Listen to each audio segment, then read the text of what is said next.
Hi there, and a very warm welcome to Season 6, Episode 9 of People Soup. It's Ross McIntosh here. And what I found is that I wasn't able to say, oh, yes, you're stressed. Of course, no wonder. How might you take care of yourself? What do you need? Maybe this is too stressful. And having a compassionate view toward myself. Instead, I kind of felt like, oh, I'm not keeping up.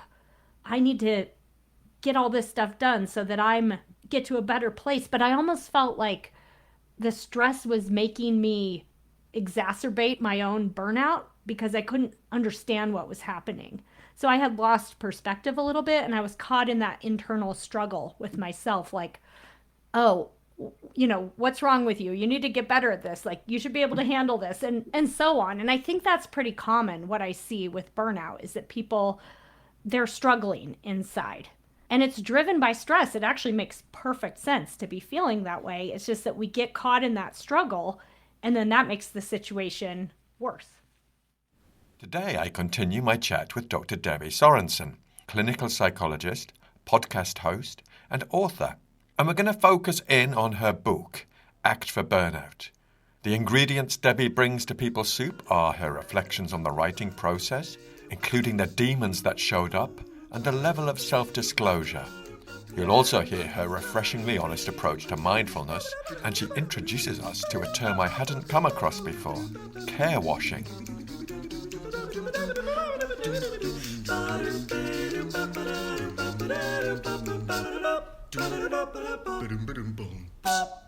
For those of you who are new to People Soup, welcome. It's great to have you here. We aim to provide you with the ingredients for a better work life, from behavioural science and beyond. For those of you who are regular Pea Soupers, thanks so much for tuning in again. We love it that you're part of our community. A quick scoot over to the news desk, and I've got a new website, and you can check it out at rossmcintosh.co.uk. I was delighted to work with Russell at A Modern Remedy, and would love to know what you think. It's a really useful way of presenting what I do. You can also sign up to my newsletter, and there's a host of useful resources too. So let's crack on. For now, get a brew on and have a listen to part 2 of my chat with Dr. Debbie Sorensen.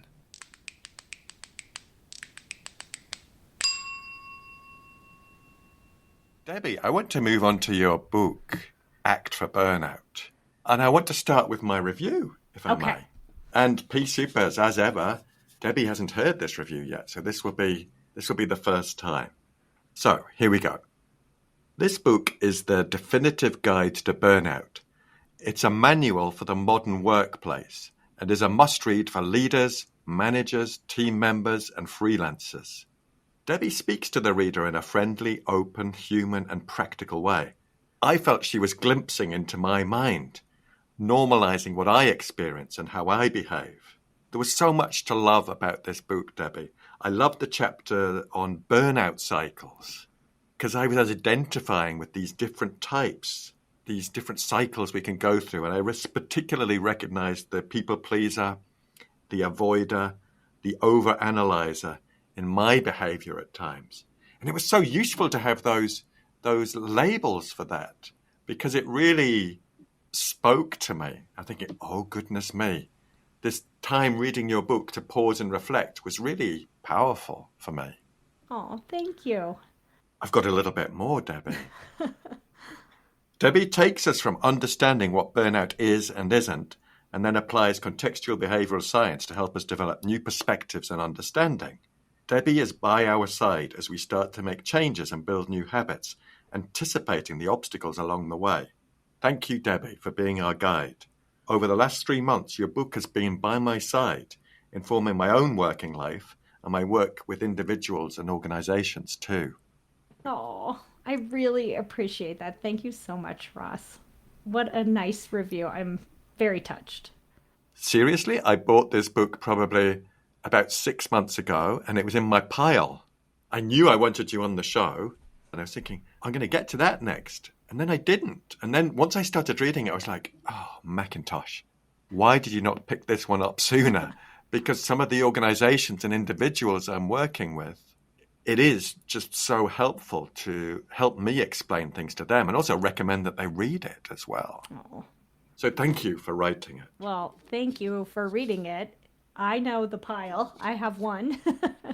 And I think I've seen a post on yes, this behind your bedroom yeah, door. I did a post on a pile of my to be read books, and it's ridiculous. But yes, there are so many books out there. So I really appreciate you taking the time to read mine. And I'm glad you found it helpful in that way.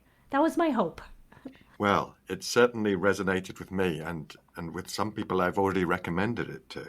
But tell us why you felt compelled to write this, please. So that's a good question because I know what it takes to write a book at this point. Now I really know because I had co-authored the first book with Diana. I just know that it's a lot of time. You have to face a lot of your inner demons to sit down and write because they all show up. You'll feel like you have nothing to say. Everything you write is boring and awful. And so I was on the fence about it. And I have a lot of ideas, but I think sometimes putting them into fruition is, I get kind of bored or the tedium of doing the work sometimes gets me down. But what I realized is that I had a unique perspective on burnout. At that point, I had had my own burnout experience. I had been working on burnout and learning about it for a long time. And I think that the idea of connecting burnout with acceptance and commitment therapy and contextual behavioral theory was something that I was really excited about. And I think I had a perspective that I wanted to share with the world. And so for better or worse, I decided it was worth the blood, sweat, and tears to write it in order to be able to share that. And actually, I was approached by my publisher about writing it because at that point I was doing some trainings on ACT for Burnout and I had some things that I had put on my website. And so they were looking for someone specifically to write that book and found me. And so that was lucky, but I had already had the thought and had actually kind of floated the idea of an ACT for Burnout book, but I wasn't really sure. And then I just decided, okay, I really want to get this point of view out there, and so I'm going to do it. And, the rest is history. And my family had this ongoing joke about how my burnout book was burning us out because on top of my day job and the kids and all, to find time to write is a challenge. And so it was definitely stressful. And sort of what period of time was there from this initial idea, perhaps the approach from the publisher and you holding a copy in your hand? Okay, I'm going to have to do some backward math. So it came out in January of 2024 is when it was released. So my manuscript was due in the early part of 2023, which means I wrote it for about a year. So it was in 2022. The opportunity came before that. I wrote for about a year. And then, there's a whole process of editing and back and forth. And then they have to put it in print and that kind of thing. So it's a long process, a multi-year process. And how did you come up with the structure? What was your creative approach? Which came first? Did you start writing? Did you have the structure first and then start populating that? So I will confess that I'm a very disorganized writer, which is that's one of my problems. And that's where my inner demons come out, is that I just write little bits and pieces here and there, and it's all over the place and it's a mess.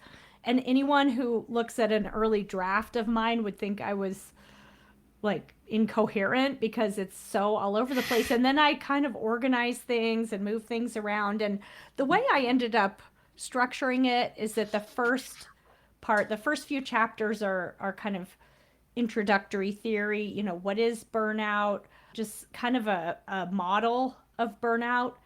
And kind of theoretical. And then I look at some of the internal processes, so things we can sort of look at within ourselves with burnout, and then external changes. Both changes in our lives, changes in how we're managing time, changes in our habits, our communication, boundary setting, that kind of thing.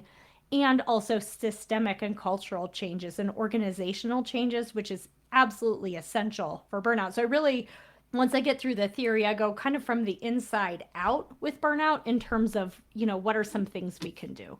And my argument is that to really be able to understand burnout, we have to look at it at all of these levels, right? From the cultural, organizational level to how we as individuals are doing inside, what's showing up for us internally, how are we suffering.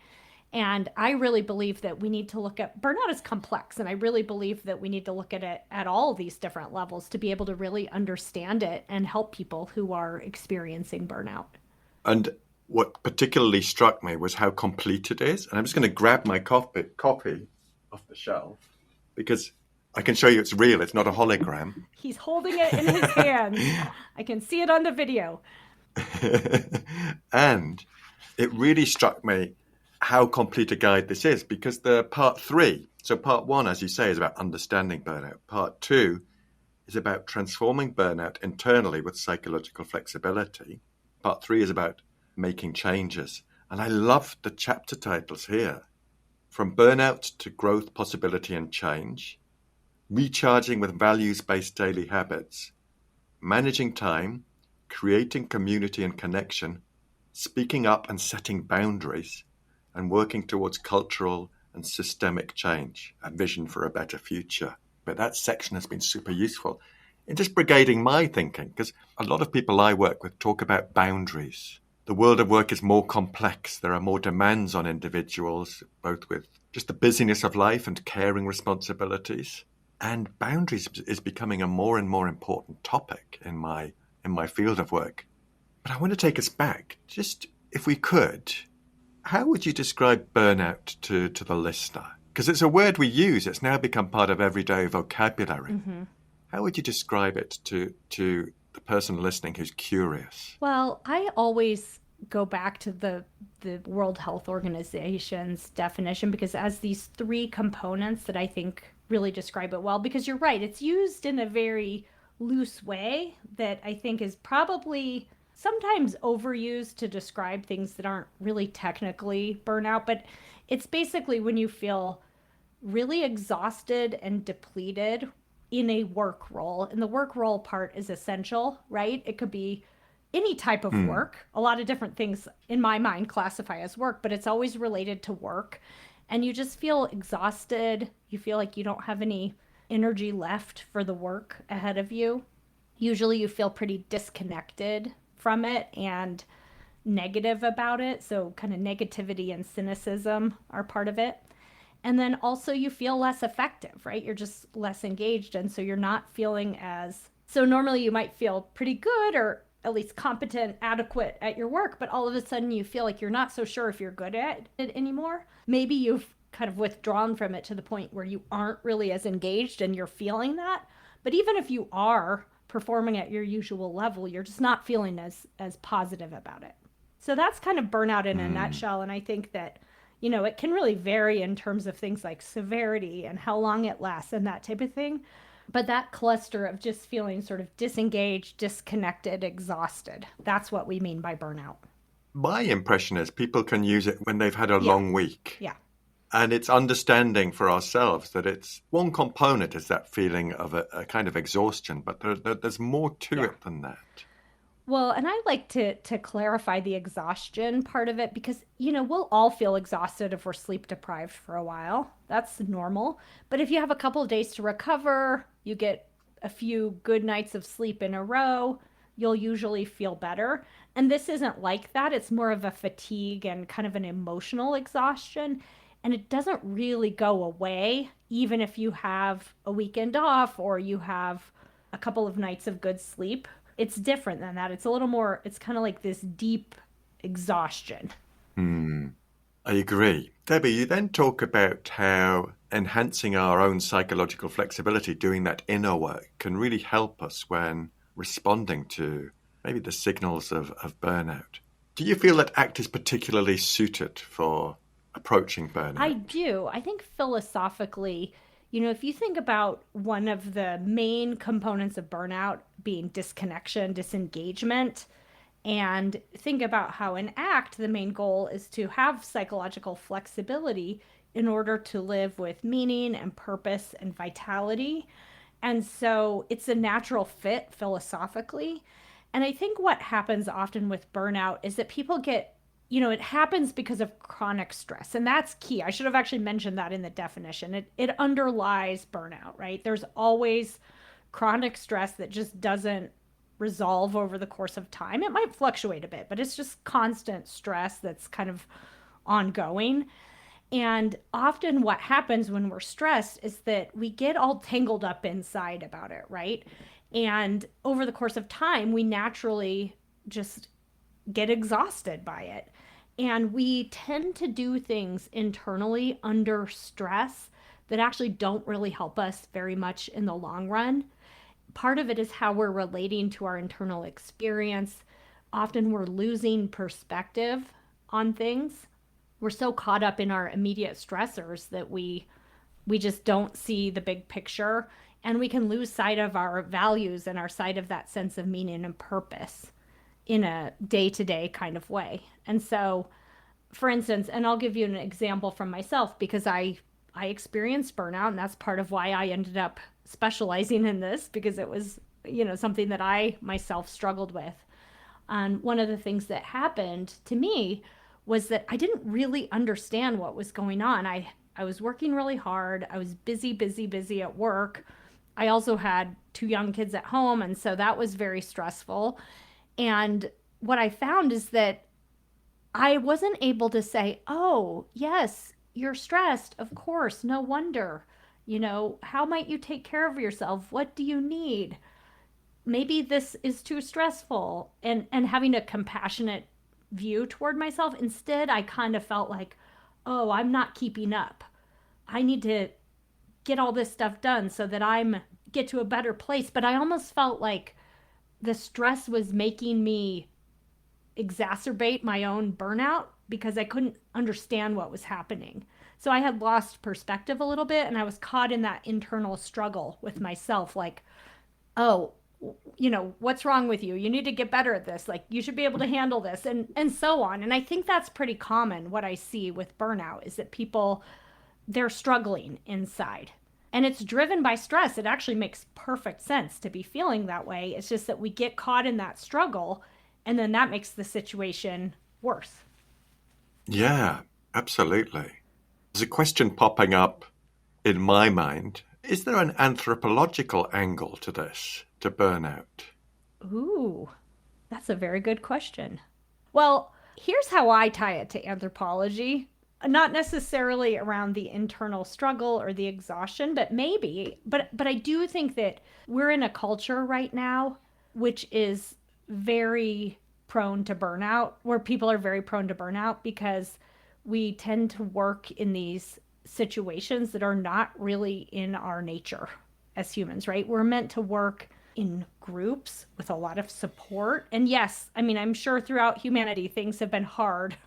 And a lot of humans have been in stressful, hard situations. If there's food shortage or there's warfare going on or something, there's been all kinds of challenges. But I think that the particular way that we work, a lot of people work in isolation. People are expected to work, in this little niche that they have. Often we're sitting at the computer all day. I mean, these kinds of things, I think, might contribute. I mean, are we wired to get exhausted if the stress is too much for too long? That's a good question. I think that's possible. I hear you, and I agree. I think we are a social species, and we're also a species that evolved in nature. I've got a few colleagues who are using ACT in relation to being outdoors and being in a woodland and developing leadership courses around that to reconnect with nature where we evolved. And it makes so much sense. And to have leaders who are willing to engage with courses like that is really interesting. I mean, I just think one area you see burnout sometimes is parenting. Parental burnout is a newer area of study, but it's certainly something that a lot of parents can relate to. And I think, we used to raise kids in big groups, and now we have people home with their kids. It's demanding. We have a lot of cultural expectations, and people aren't necessarily getting the kind of support to raise children. So that's just one example, but there's so many. And people of an age similar to ours, sometimes we have the experience of caring for more elderly relatives, parents, that's perhaps. Right. Yeah, caregiver burnout. Yeah, quite often there's that duality to it, I think. That's so interesting, that perspective too. And then plonking someone experiencing that caregiver burnout into a workplace, it's almost impossible to contemplate. Yes. And it's happening. Yeah. So you talked about some of the demons that showed up for you. What were those demons saying? I mean, my loudest self-critical narrative when I'm writing is, everybody knows this. This is so boring. You have nothing interesting to say here. You sit down to write and everything you can think of sounds just obvious. I think especially because you're so immersed in it. So yeah, I get really self-critical around that. What kept you going? I mean, partly just the external deadline of wanting to get it done and when I was supposed to, which I did ask for a slight extension, but not, I just had a couple of parts that weren't quite finished yet. I think also, again, it's a typical situation that in terms of being meaningful and also willing to experience discomfort. I mean, I think I know that putting yourself out there on writing is vulnerable. It's scary. And I tell some personal stories in the book about my own burnout. I use some anecdotes from my own life. I feel, worried that I'll get criticism, that I'll get some bad reviews or something like that. And I think that there are a lot of times when I would rather do a million other things than sit down and write for 2 or 3 hours.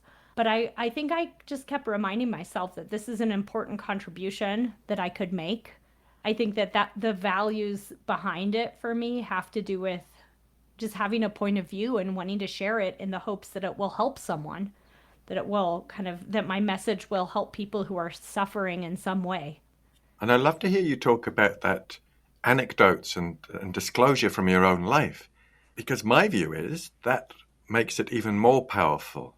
I firmly believe that if we can express vulnerability, whether it's through the spoken word or through writing or through training and facilitation, that we can have more of an impact in the world.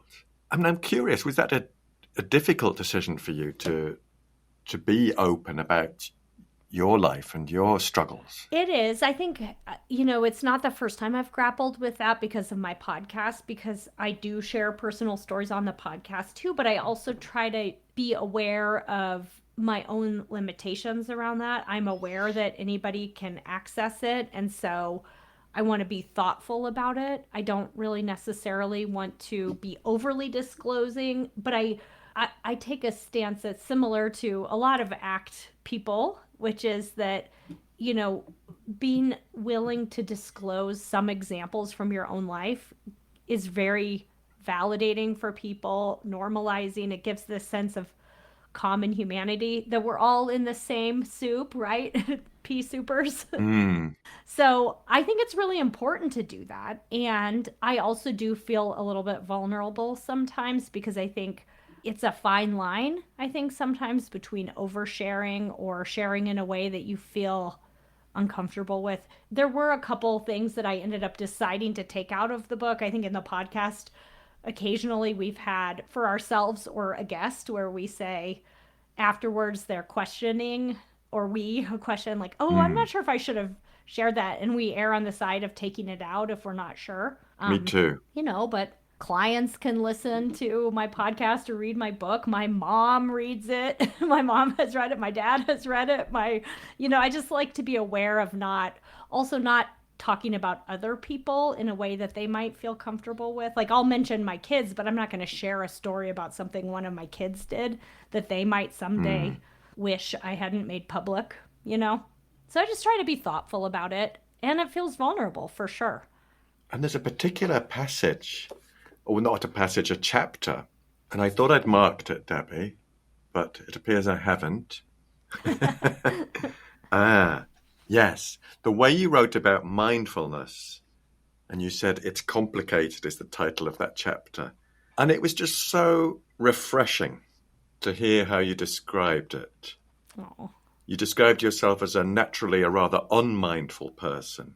And something you said, I was kind of going, yes, Debbie. Because you said, sometimes I roll my eyes at how mindfulness is used within the Western wellness cultures these days. I can see a lot of problems with the way it's often presented as a quick fix wellness intervention, more focused on self-improvement and attaining a blissful feeling state than on doing good in the external world. Amen. Yeah. I see that mindfulness has been damaged by its own popularity because people have jumped on that bandwagon, and some of those people who've jumped on the bandwagon, to mix metaphors, are snake oil salesmen. Yeah. And it's so frustrating of something that can be useful. I agree. I was in a little bit of a bind about how I was going to present that chapter because I do feel like mindfulness is very important for burnout. I really do. And I benefit from it a lot in my own life. And I also think there are some real problems in how it's used these days. And I see that in burnout spaces a lot. It's thrown at people a little bit like a quick fix. And it almost feels like it's used in a way that's not actually going to help the situation much in the long run because it ignores some of the other factors that are going on. And so I think when I had that idea of like, why don't I present both sides of that and talk about the debate and what I grapple with? And it felt like, okay, that I can do. I mean, in the end, I think mindfulness is very useful. It's just we have to be conscious of how it's being used. Absolutely. And the definition we use with people we're working with. And there's something that just touched me when you said, and yet I do practice mindfulness sometimes, irregularly and imperfectly, and it has helped me tremendously. Beautiful sentence, and that could describe my own mindfulness practice. It's a little bit on and off, and it does help me tremendously. Yep. And then I work with organizations who've used it as a kind of protective thing.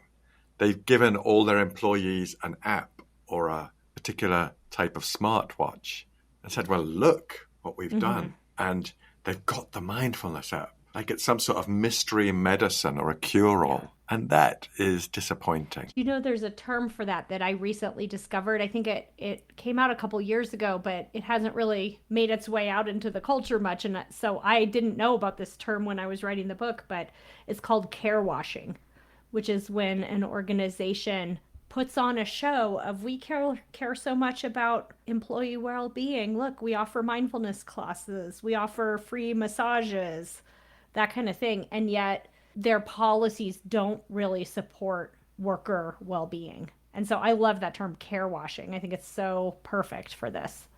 Is there something you've taken away from the whole process of writing this book, Debbie?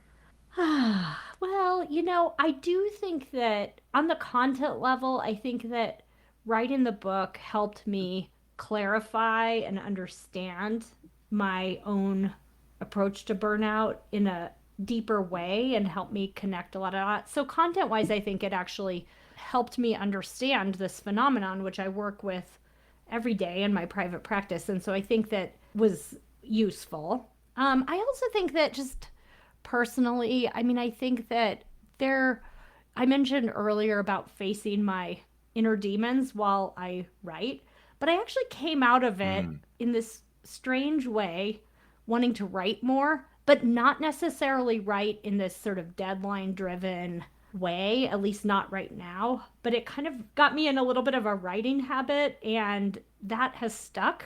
But now it's more personal writing and journaling and that kind of thing. And it's actually sort of reconnected me with a love I had when I was younger, which was creative writing. And so, you know, I'm kind of appreciative of that now in a way that I wasn't when I was grinding away trying to meet deadlines. Lovely. And how are people responding to the book, Debbie? So far, good. Well, I've heard entirely positive, you know, responses. And I think the one that was most meaningful to me was a client of mine who I had mentioned the book to. And I can't remember if I gave her a copy or if she went off and ordered it herself, but she emailed me a few days later and said she had read the entire thing over the weekend and it sparked some immediate changes. She actually canceled some meetings she had on her schedule and made a few changes right away after reading the book. And it really shifted her perspective on a few things. And that alone made it feel like it was worthwhile just to know. And she said she loved it. And I was so grateful to her for that. Have I seen on social media that you're doing a few appearances at bookshops? I did a few local ones, and I think for now, at least, that was all I had in me for the time being. So I did a couple of them here in Denver, yes, or the Denver area. I did one in Boulder and one in Denver at two of my very favorite bookstores. Lovely. So there's no plans for a tour? A world tour. No plans, no plans. Not yet. Yet. You never know. Yeah. Debbie, is there a brief takeaway you have that might be useful for the listeners? Well, I'm going to actually do two. The first is if you're feeling burned out or even like you're tipping toward burnout, reach out for support. Tell someone, get help, get practical help, or get emotional support, whatever you need. And two is to just take a look at what depletes you and what recharges you when you're stressed. And that's very individual. One person is different from another, but just see if you can identify that for yourself and make a little bit more room for the things that recharge you, whether that's rest or fun or something active. But I think it's really important for people to be intentional around this. Lovely. Very concise and very actionable, Debbie. Thank you very, very much. You're welcome. Debbie, it's a joy to have you on the show and just chat with you. I could chat for hours, and I'm so grateful for you joining me on People Soup. Thank you very much. Well, likewise, Ross. I really have enjoyed getting to know my birthday buddy and having the chance to talk with you. I have admired you from afar for a long time, and so it's really delightful to have the chance to talk with you.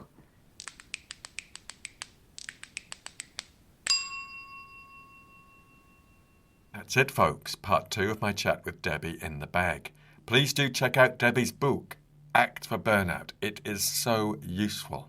You'll find the show notes for this episode at peoplesoup.captivate.fm or wherever you get your podcasts.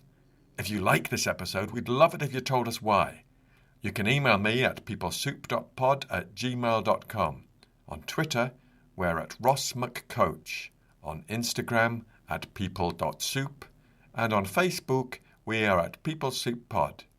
You can help me reach more people with the special People Soup ingredients. Stuff that could be really useful for them. So please do share, subscribe, rate and review. Thanks to Andy Glenn for his spoon magic and Alex Engelberg for his vocals. But most of all, dear listener, thanks to you.